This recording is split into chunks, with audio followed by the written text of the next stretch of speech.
Welcome to the InnovaBuzz podcast, where our job is to help you build visibility, professional credibility, and connection with your ideal client by putting the human at the centre of innovative marketing, so you can build and strengthen an engaging, enduring relationship with your ideal clients.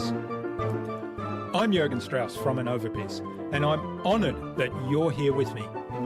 If you haven't joined our wonderful marketing transformation community yet, go to innovabiz.co and collect your free gift as well. Do subscribe to the show and also leave a review because it helps others find us. Let's get into today's masterclass on this InnovaBuzz podcast.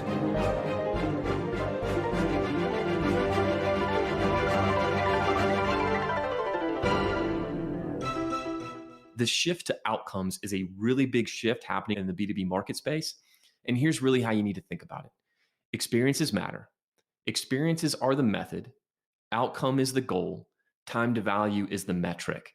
So when we start to rethink that idea, we can start to then see how we need to change our organizations. Experiences matter, but an experience that doesn't lead to the desired outcome doesn't.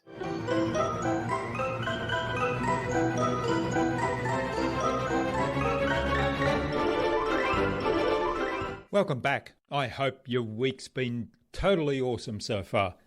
If you haven't yet, listen to my recent conversations with international profile and communications specialist Alan Stevens and with Elizabeth Pampalone of Absolute Marketing, then go check them out, but only after you've listened to today's conversation, of course. I'm really excited today to have on the InnovaBuzz podcast as my guest, Mathew Sweezey. He's the Director of Market Strategy at Salesforce, where he works on the future of marketing and delivers that vision to some of the biggest brands in the world like Harley Davidson, Boeing, Shell, and Home Depot. Matt is considered a pioneer of the marketing automation space and regarded as one of the top minds on the future of marketing. He's the author of The Context Marketing Revolution and also Marketing Automation for Dummies. He also hosted the award-winning mini-series, The Electric Propaganda Society. In our discussion today, Matt talked to me about marketing being a game based on rules and that the rules are changing. We are now in an infinite media environment. He explained how the environment we operate in must dictate our behaviour, and he explained the new rulebook for context-based marketing, engaging your audience with a vision, then do market, sell, build, market. Without further ado, then let's fly into the hive and get the buzz from Mathew Sweezey.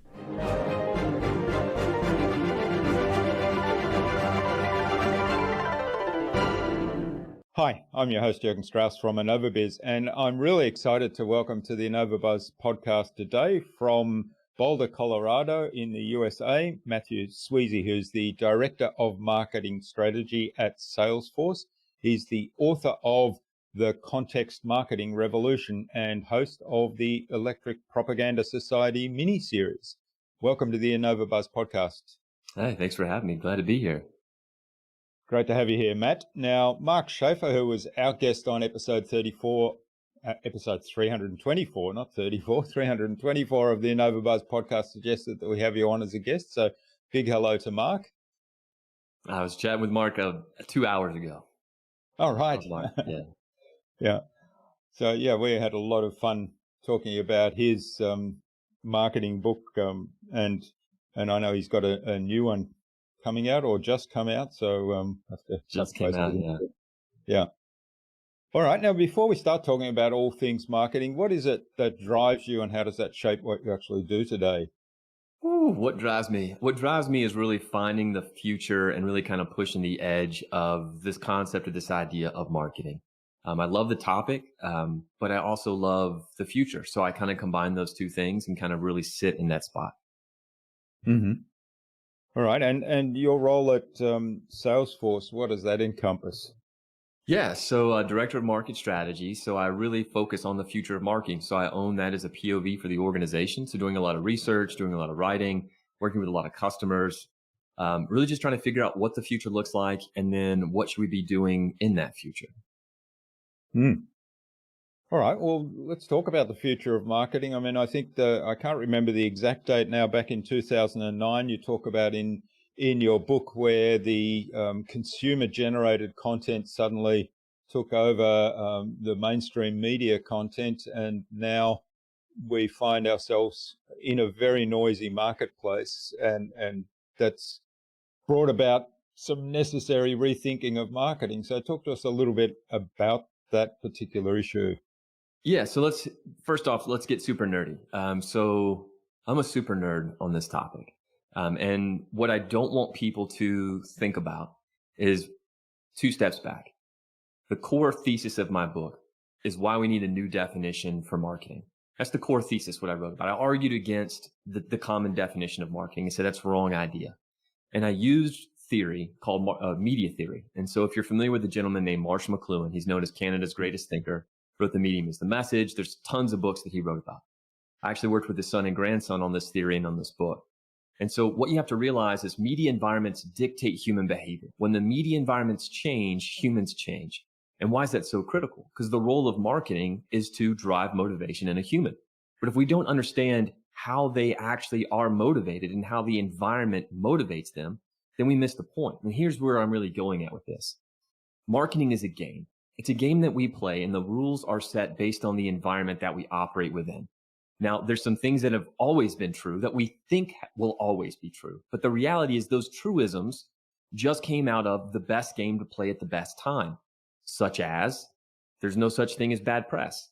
That was true in an era of limited media, because this is what would happen. A human would see a story and it would be a visceral. They would remember it. But over a period of time, the parts of that story would fade away. But then when they saw that brand again, they would have, I remember that. I don't know why I remember that, but I remember that. That is why this notion of there was no such thing as bad press worked in a limited media environment. We are now in an infinite media environment, and that date that you specified is the mathematical date that I was able to prove that is the actual point in time we entered a new media era that I call the infinite media era. And in that media era, there's a different way that humans make decisions. The notion of being top of mind doesn't really make sense because we offload memory to digital devices. We ask questions. The notion of how many phone numbers do we remember?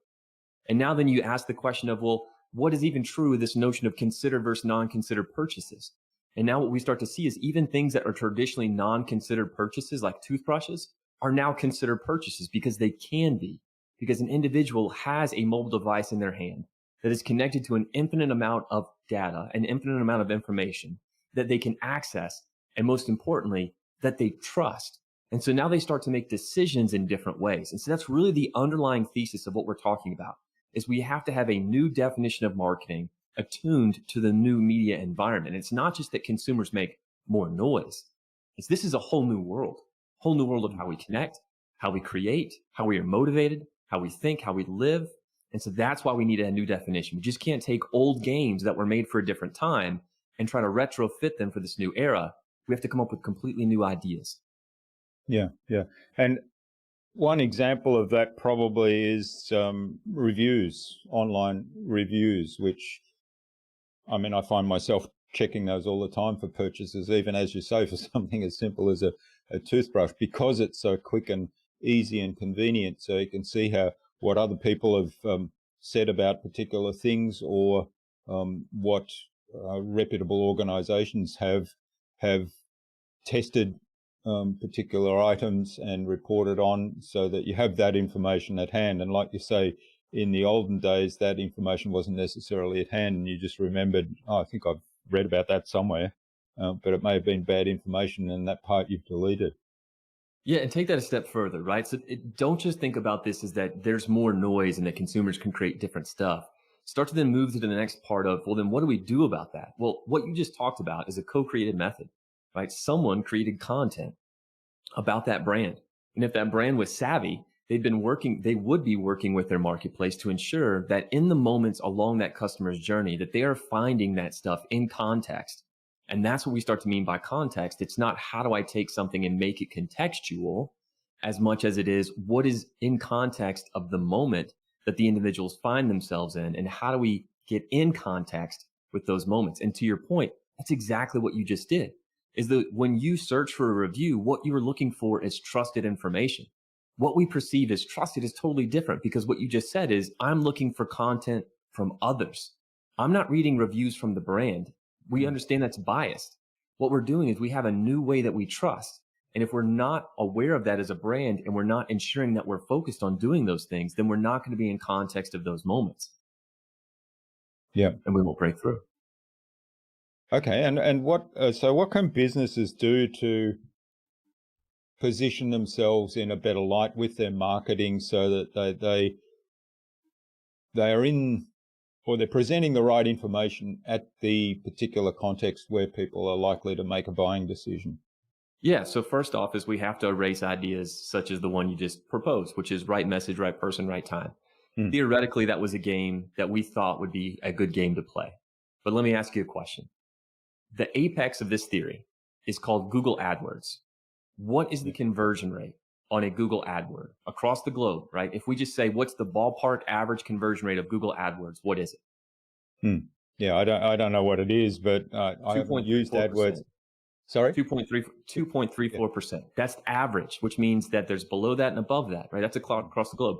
Now, if you look at that number through a different lens, here's what you hear. You hear, oh, it works 2% of the time. You also then hear it fails 97.5% of the time. So we must realize is the apex of theory of one message, the right message at the right person at the right time, and that's all we need to motivate somebody and drive action, really fails 97.5% of the time, and it gets even worse. You remember how Google AdWords used to have the right-hand side of ads, and they no longer have those on the right-hand side? Yeah. Those converted at a fraction of a percent. So even if you put the right message in front of the right person at the exact moment they're asking that question, that is not the right formula. That does not guarantee success. So we need to rethink this idea. It's not about what message can I put in the right place. It's how do I work with my marketplace to help solve for the value for the individual in that moment.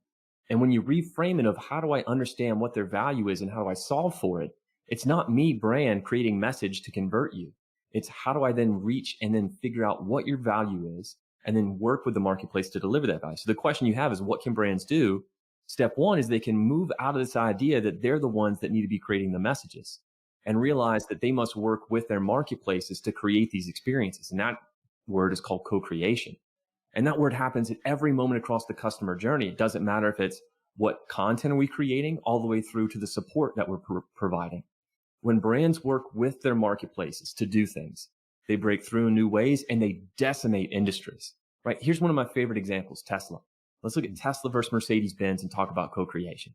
So if we look at this idea, and I said a new idea of marketing, before I go through that, I want to share data with everyone. Over the past 5 years, we've been looking at what are the key differences between high-performing marketing organizations and everyone else. And by the way, we've been able to identify that high performers are 10 times more likely to be significantly beating their direct competition. 10 times. You know what the number one key trait is?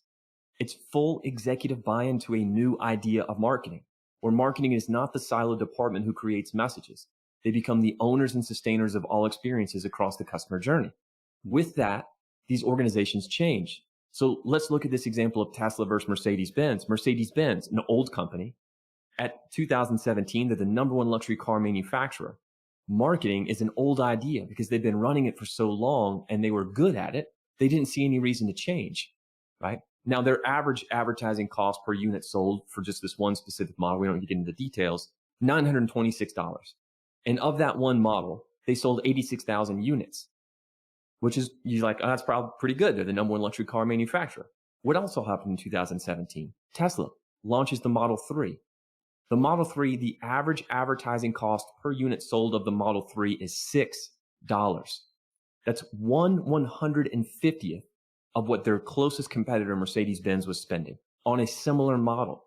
And then you ask the question, well, that's cool. They spend less money. What did they get for it? They sold 276,000 cars domestically inside the United States. 86 versus 276. That's 3x plus. Now, if we go to the underlying idea of what marketing means to these organizations, to Mercedes-Benz, marketing means we build a car, marketing tells the world about the car that we built, and then we sell cars. Old idea of marketing. It's a byproduct of production. New idea of marketing, Tesla. Tesla starts by having a conversation with the marketplace about how do we get the world off of fossil fuels. That's the conversation they have. It's not about the cars.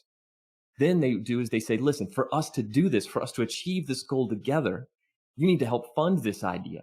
They pre-sell the car. Those 276,000 cars, they didn't exist when they sold them. Think about that. Think about you getting an advertising brief that tells, we want to sell 3 times as many cars, spend 150th the cost. And by the way, the product doesn't exist. There's no advertising and marketing campaign you can come up with. Yeah. Right. So we start by working with the marketplace by having a conversation. Then they work with the marketplace to fund and build the car. Then they continue to market through the most amazing car buying experience anyone's ever seen in the world. Right. And we know the results. You know who the number 1 luxury car manufacturer is today? And it's obvious. It's Tesla. Right. So we need to rethink these ideas of what marketing is and work with our marketplaces. That's the first thing we need to do. Yeah. And I like that you said, that it's the whole experience. So it's not finished when someone buys the Tesla. And I was riding with a friend recently, and I didn't realize he had a Tesla, but it just came up in conversation. And he started telling me all about the wonderful features of this Tesla and, you must come for a ride one day and all of these things. So I thought of the story in your book and thinking, well, every Tesla owner is the best marketer for that brand. And of course, he's my friend, so I trust him. Yeah. I mean, so this concept of with, not on, and the concept of co-creation. So a lot of B2B organizations have this hard time with this. They say, well, that sounds cool. You gave an example of Tesla, but I sell a business service, or I sell a manufacturing product. It's not sexy. It's a small marketplace. It's a complex sale. How does that work for me? And this idea of working with your marketplace, it doesn't matter what marketplace you're in. You just have to realize your marketplace isn't what it once was. It's now controlled by the individuals. And so if we look at B2B, we see the exact same things. We see B2B organizations working with their marketplaces to create the content that they want to publish and get out there in the world. We see them working with their customers in different ways, right? Going in and bringing in innovation consulting techniques to go into the C-suite and co-create what does their future look like? And then from that future, then design the products into that future. We see co-creation of the products. We see co-creation on the back end in terms of communities and user groups. And how are we then leveraging those aspects in those organizations? Really quick, just think about this from our standpoint. Salesforce has a thing called Trailhead. And we created a community, and there's 2 sides. There's a learning management platform where anyone can come and upskill. And on the other side, there's a support group where people can come in and ask questions and answer other people's questions. Now, the reason we did this is twofold. Our customers want better personal outcomes, and they also want better business outcomes. So here's what happens. Because they're able to upskill, because they are able to then build better personal brands, here's what we find. From the upskilling and learning how to use tools and how to have these things better and learning how to do these things better, they use these things better. In fact, they spend twice as much with us and stay customers 3 times as long. That's a hell of a marketing outcome. Then the other aspect is better personal outcomes. 1/4 of all the people that have engaged in this platform have found new jobs because of engaging with this. If we want to talk about how do we build a deeper and more personal relationship, if you help someone get a new job and grow in their career, you're at lifetime brand equity with that individual. Right? So it's a powerful way. All we did was create the community and we facilitate the conversations. We co-create that thing with our marketplace. It's a with method. We are working with our marketplace, not on them in those moments. And that's the hardest thing for any brand to realize. You have to learn to work with the market. We no longer can just work on the market. That's where the power lies, is with. Yeah, that's a really powerful example. And I think the idea of community, people are starting to embrace the idea of community, but I think they're coming at it from a different aspect. And what you've just shared there, the co-creation of content and the kind of the co-creating the experience in some ways, isn't it? Is very powerful. And if we can design that into our communities, that will really help the marketing. Yeah. Yeah. One of the things that you said, and I think it was in the book, or maybe it was in the Electric Propaganda Society series, and that was marketing as the language of creating and sustaining experiences. And that kind of stuck in my mind. And I thought, well, you've written recently about experience versus the outcome. So talk to us a little bit more about the quote and how does the experience and the outcome, how is that a different viewpoint or perspective? First off, kudos to you for doing your research on the person you're interviewing. So let's dive into this. And so first off, so those that aren't familiar with these two topics, let me kind of walk you back and kind of get you to where we are. So I'm a big fan of experience. I've been focused on experiences and this notion of experience for a long time. If you've never read The Experience Economy by Joseph Pine and James Gilmore, you definitely should. But here's what we found. So been focused on experiences. The marketplace has been focused on experiences for a long time. I started doing some research with a colleague of mine in the middle of last year with the question specifically to chief customer officers and chief experience officers with the question of how has COVID changed the role of customer experience in your organization? And here's what we heard. I heard this specific quote. I heard, we have happy customers with great experiences leave all the time. We have unhappy customers with bad experiences stay. The differences are the outcomes that they receive. Here's what we missed with this whole conversation about experiences. It is correct that you must understand the power of experience. It is unequivocally the future of what we must do. But here's the flip side. An experience that doesn't lead an individual to their desired outcome is for nothing because it doesn't get them to where they want to go. It doesn't matter. So an experience that doesn't lead to the desired outcome is for naught. So what we're finding is that a lot of companies are giving up their traditional experience metrics such as NPS. They're still using those because there is some value, but it's no longer the North Star for the organization. They're replacing that with outcome-based focus, such as time to value. How quickly can I get this individual to the goal that they want to achieve? And then when we start to expand this notion of outcomes, we start to see a whole new world open up for B2B businesses, whether that be outcome-based pricing. We're seeing Honeywell change their service model and saying, listen, we will manage your building, but what we're going to do is we're going to charge you based on the outcomes, not just based on our flat just rate service. Bayer Agricultural started selling seeds and fertilizer and other agricultural products based on yield. You're not going to pay us for the seed. We're going to share in the profit of the yield. If we can get a higher yield, we get a higher return, right? So you start to then see different go-to-market models.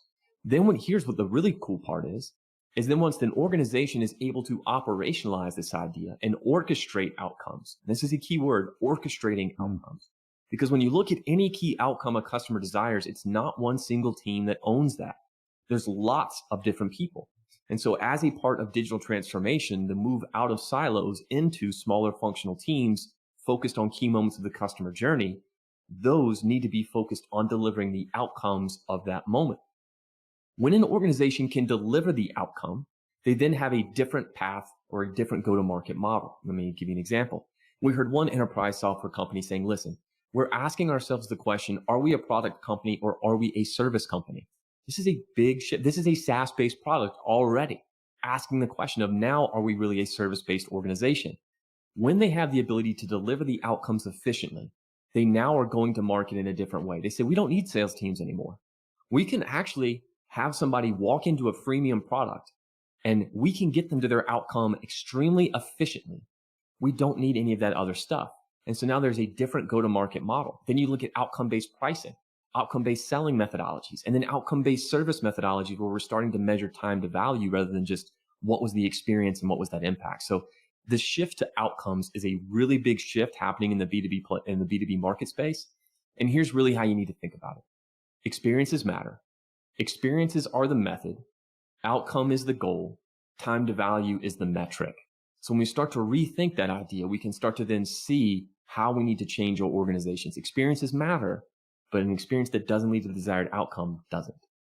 Yeah, and I think there's lots of great examples of that in some, the common one to me is when you buy a training product. I mean, I've been guilty of this so many times. I get inspired by the description of the training product. I do a little bit of research. I decide, yep, that's for me. I need that. I like to help that. And then you get halfway through the course and it just gets parked, or even books. You buy a book and it sits on the bookshelf half read, because there's not that outcome focus. And part of it, of course, is we get busy and we get distracted by other things. But if there's a real focus on the outcome, and going back to what you said earlier, the business working with the customers to achieve that outcome, it is a different focus, isn't it? It's not I've sold the product, I'm done. It's we use the word customer centricity all the time. That's not a new word in the marketplace. Everyone's like, we want to be customer centric. If you want to be customer centric, you have to focus on outcomes. When you put outcomes as the focus, you inherently become extremely customer focused, because you know what their desired outcomes are, because you start to co-create these things with them in the sales process. If you're doing outcome-based selling methods, then you make sure that you deliver them. So you're orchestrating around the customer's actual needs and desires. So you are inherently making your company extremely customer centric. Yeah, and as you say, it's very much focused on the outcome. And if you go back to the example of Tesla earlier, in terms of how they market, and they basically test the idea by building a model with the potential clients and then selling that to make sure that there is commitment there. And then they go on to deliver that and improve along the way as well. Yeah, and I'd add these words to it. It's not just testing the idea, it's building the demand for the product. Right? That's half the goal of what marketing is building demand and driving demand. When you co-create, the demand is inherently built into the final product. If I ask you what you want first and then deliver that thing, you already know what you're going to get and you want it. Whereas if I just make something and try to sell it to you, you're like, yeah. So it's built-in demand when you work with us. And it's not rocket science. Anyone that has children has used these techniques to get their kids to do what they want. Because if you just tell a child to do something, you're not going to get a result that you want. But if you work with them, you can then get the result that you want, right? It's no different than our marketplace. Yeah. It's fundamental human behavior, isn't it? And interesting, I don't know if this is going on in the US, but I was reading an article this morning and I immediately thought of you, and I thought, well, that fits in really well with our conversation. And it's SpaceX, so it comes from the same organization effectively as Tesla. They have started pre-selling their satellite internet services here in Australia, and they've already talked about what it's going to deliver, but you have to buy into it now. It won't be available for a few months. So they're going about it through exactly the same means, and they've already tapped into the need. I mean, I was reading that article and I thought, where do I sign up? Because there is that need there in terms of providing a fast internet here in Australia, and particularly in remote areas where the very substandard copper fiber hybrid system doesn't reach, and the satellite coverage isn't really good. So they're going about it in exactly the same way. Yeah. And also, like, there's lots of stuff there. If you go into Elon Musk and all the things he's done, let's just get a couple of big things that we need to realize. Number one is social has to be utilized in a different way. Elon Musk's platform from Twitter. So here's the thing you have to realize. They play the media cycle, and they win the media cycle with a focus on radical innovation, helping get the world off of fossil fuels. That's the underscoring of every conversation they have with the marketplace. He makes a flamethrower, which is crazy, but it's a radical innovation. So that's how they stay because they have a giant target addressable market. That's how they stay in with their addressable market, by using the media cycle, which means they don't then have to buy advertising on all those things, right? So that's like the key to doing that. So with that, having that conversation and then co-creating those things builds that demand and keeps them relevant and lets them break through where they don't have to have the advertising budgets of other organizations. Fabulous. Yeah. Okay. Now, one of the other things you talk about in the book is the power of connection and authentic connection. So with this, I mean, it really is critical to develop that authentic connection very early on, isn't it? And so talk to us a little bit about that. How do we go about doing that? in a marketplace where we perhaps don't have that connection and don't necessarily have a product to put into somebody's hand that might be the basis of connection when we think about the old model? Yeah, so let's 2 steps back.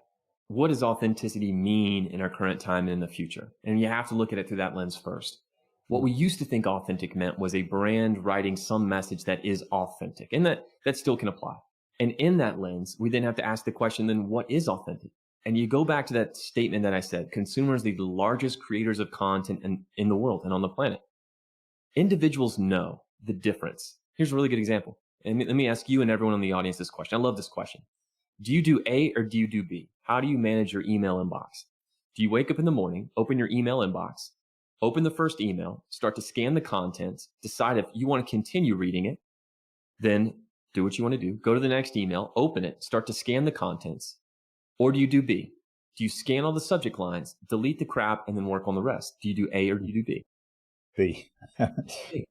And here's what we need to realize is the human has become so attuned to marketing crap that they can identify a marketing email in a fraction of a second. And here's what's even more powerful. How many bits of characters of information do they have to make that decision? Less than 100 characters to make that decision. And they do it in a fraction of a second. And how accurate are they at it? Insanely accurate.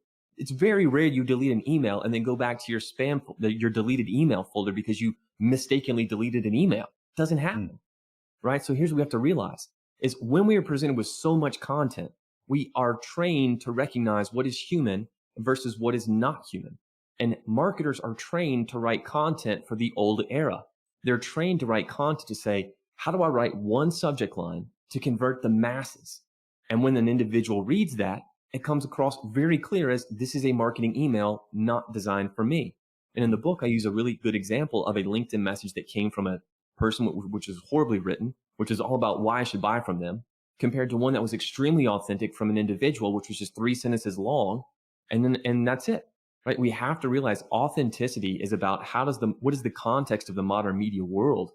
And we have to realize humans write in different ways. Here's some very practical things you can take away. Email marketing. Do you use full formatted HTML emails? And then do you use those in a one-to-one format? We were talking about automation, you and me earlier. Here's the question you need to ask yourself. When that email arrives and it's signed by Joe sales rep or John CEO or Sally CMO, is anyone fooled to thinking that that person actually hand wrote that email? No, because let me ask you a question. Have you ever sat down and created a fully formatted HTML email to send to a single person? No, no one on the planet has ever done that. Yeah. Right? So it's instantly inauthentic when you send it that way. You simply take that same format and strip out all the formatting and just send it in rich text, RICH, which is just, there's 3 formats. There's plain, rich, and HTML. Rich is just letters and text. Just go into your Gmail and start typing. That's rich text, allows for hyperlinks. You're going to see a 3x increase in engagement because it's more authentic, because it looks like a human actually wrote it. And so that's what you need to think about as authentic. Is those are some very easy examples, but then just start applying that everywhere. You know, many B2B organizations operate out of a fear-based method where they're going to have so many review cycles before a message can get out into the marketplace. Everyone's going to have a say. Legal's going to make sure it looks pretty. Let me give you a really good example. I taught this to a company. It's a very large company in Europe. And the individual I taught this to came to a seminar of mine later, like a year or two later. She raises her hand. She goes, I tried to do this, and my boss walked into my office, and he handed me the email. And he says, why isn't our email as pretty as our competitors? Did not ask what was the effectiveness, did not ask anything other than said, why aren't we as pretty? We're not models. We're marketers. It's not about how pretty it is. It's about, is it effective? Authenticity is not about prettiness. It's about genuineness. Yeah. And also going back to the conversation around outcome focused, it's when you think of that email, what's the outcome? And if the outcome is that it's being ignored or it's going to the spam folder or people just dismiss it as marketing or sales, then... Yep. And if you think in the old marketing mindset, what's the problem? Oh, my copy wasn't creative enough. My email wasn't pretty enough. Totally not the reason why. Because it was inauthentic in the modern media environment. No one cared. Yeah, I have a really good example. It was people pitch me to come on the podcast all the time. And there was this one particular email that survived my filter, but for different reasons.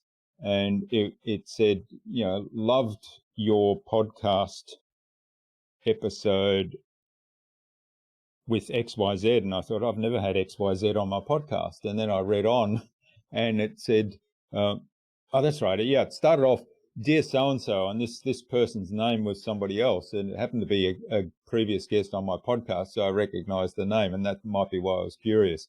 But clearly they'd templated this email, hadn't bothered to substitute the podcast host or the podcast name or even the guest's name that they were referring, didn't even make any comment about what they heard on that particular podcast. So clearly they just picked up an episode and a guest name and said, oh, we heard that and we loved it.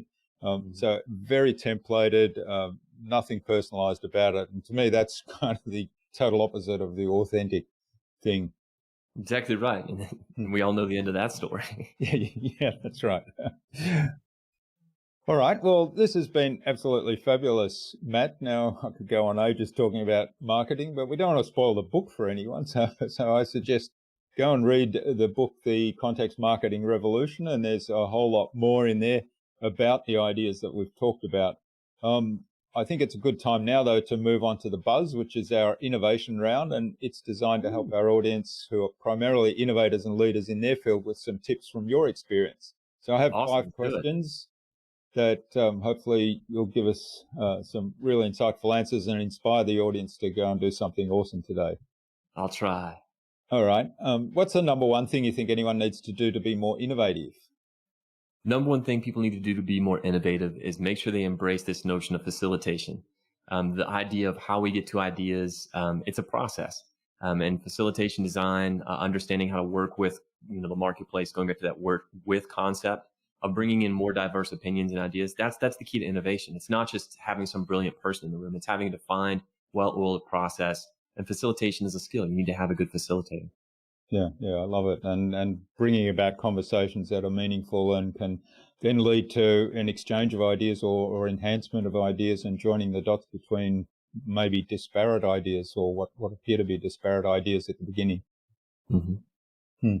All right. Now, what's the best thing you've done to develop new ideas? Lots of mentors. So, exposing myself to more and various diverse ideas, opinions. I find that I really am able to come up with new things and innovate new methods, the more information and the more diverse aspects I have. So I have lots of different mentors in different areas. Having conversations with those people just totally open up my brain and then start to put little seeds and sparks that then spin up and become innovation. Mm-hmm. So again, meaningful conversations. A bit of a theme here. All right. Now, do you have a favorite resource you use most often? Favorite resource for what? For the way you do work. I'd say the easiest place for me to get information is an RSS reader. So I have a Feedly account, which I can kind of put in all my big keywords and topics. And then that just gets, and I put all my email newsletters in there. It kind of collaborates all the ideas, collates them, and kind of surfaces the ones to the top. And it really makes it easy to kind of stay on top of lots of diverse topics and lots of, I'm sure everyone on this podcast has 50 different or 100 different email newsletters they're on. It just makes it an easy way to consume that content. Yeah, that's great. Yeah, I love that idea. So it's basically a keyword search kind of mechanism that then filters and consolidates all that information. Mm-hmm. All right. Now, what's the best way to keep a project on track? Communication.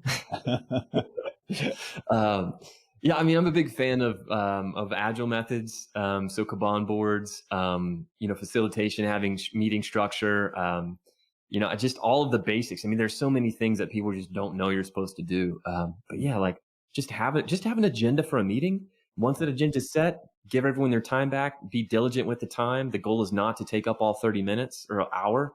The goal is to get objectives accomplished and then move them forward. And the work should be done outside of the meeting. Set up sub meetings if you need to, but there's so much there. Yeah. So there's a lot around that communication efficiency and also focusing on the objective there, which comes back to the conversation we were having earlier around marketing. Yeah.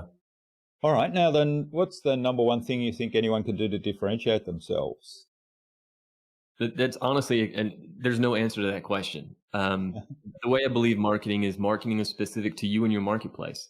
So every brand is in a different position and in a different market. So I can't say what's the one thing you can do to differentiate yourself and give an answer to anybody specifically. But I can tell you some things that you have to do to win in the future. Number one is you have to be able to work with your marketplace. That's it. You do that, you're going to win. Right. And then you figure out what you need to do within your SWOT analysis of who's your competition, what message do you want to put out there. But yeah, it's just, understanding your audience extremely well and then working with them extremely well. So going back to Mark, the reason I'm here, right? The most human company wins. That's it. So, just be human. Yeah. Yeah. I love it. Very consistent with our philosophy, of course, of making marketing human again. So yeah. All right. Well, this has been absolutely fabulous, Matt. Now, where can people find out more about you, get a hold of the book, maybe even get in touch and say thanks for what you've shared today? Yeah, you can purchase the book anywhere from the Harvard Bookstore all the way through to Amazon. You can get in touch with me. I'm on 2 social platforms. I'm on Twitter, and that is MSWEEZEY. If you read that really quickly, that is Miss Sweezey on Twitter. Yes, I realized that after the fact. And then I'm on LinkedIn, and it's Mathew with 1 T, last name Sweezey. You can go ahead and follow me. Great. Fabulous. All right. Well, is there any parting advice you'd like to leave our listener with today? I just challenge everything. It's just, we're in a radical point in time. That's a massive change happening. So if just challenge your old assumptions and ideas and see if there's new and better ways to do those things moving forward. So that's all I'd say is just challenge ideas. Love it. Question things, which is a great way to be innovative as well, because I like to do the what if that wasn't the case, or what if that was a wrong assumption, and then play that game out. Mm-hmm. All right. Well, finally, Matt, who else should I get on this podcast and why? Who else should you get on this podcast? There's so many good, amazing people. Karen Manji is a great one, a colleague of mine. Tiffany Bova is a great one. Vala Ashfar. There's so many amazing people out there. You've already had Mark, one of my favorite people, on the podcast. I'll drop you some names in an email and you can see who can get on here. Fantastic. All right. Well, thanks for that. And we'll start those conversations and see whether we can bring those people on as well. So thanks so much for sharing your time and your insights so generously today, Matt. I've really enjoyed this. It's always great to dig into a book I've read and understand some of the thinking behind it and revisit some of the stories or examples that were in the book. So, the great one about Tesla there, I think that really highlights how to work with the modern environment in a marketing sense, and I'm sure there's lots of lessons there for everybody. So thanks for sharing all of that. All the best for the future, and let's stay in touch. Thanks for having me on.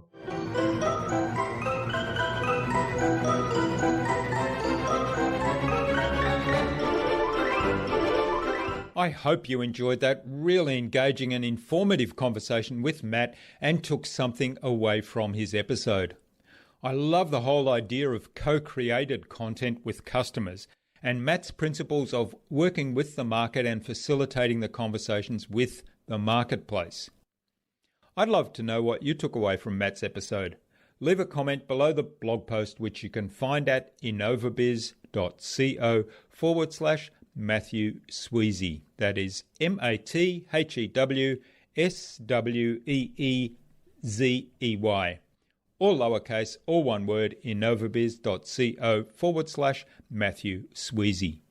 You'll also find contact information there for getting in touch with Matt, as well as links to his website, to the book The Context Marketing Revolution, his social media pages, and the other resources we spoke about in our conversation today. If you liked this episode and got value out of it, please share that value with 2 other people that it might help. And tag me in that share so that I can reach out to you with a special surprise thank you gift. Tune in again to the next episodes of the InnovaBuzz podcast, where we've got yet more fantastic guests lined up, including Paul Chapman of the Australian Turntable Company and speaker, author and life coach Tim Story. Thanks for listening to this episode. Make sure you subscribe to the show to be reminded of new episodes. It's free to subscribe. Leave a review if you like. Even if you don't like me, I'm okay with that. I'm asking you to leave a review because it helps other people find this show. Go to InnovaBuzz.co to join our marketing transformation community and access a free gift my team and I made for you. It's the Marketing Master Mini Class. We want to give you everything you need to transform your marketing into a human-centered, relationship-focused growth engine. Until next time, I'm Jürgen Strauss from InnovaBuzz. Remember, be awesome and keep innovating.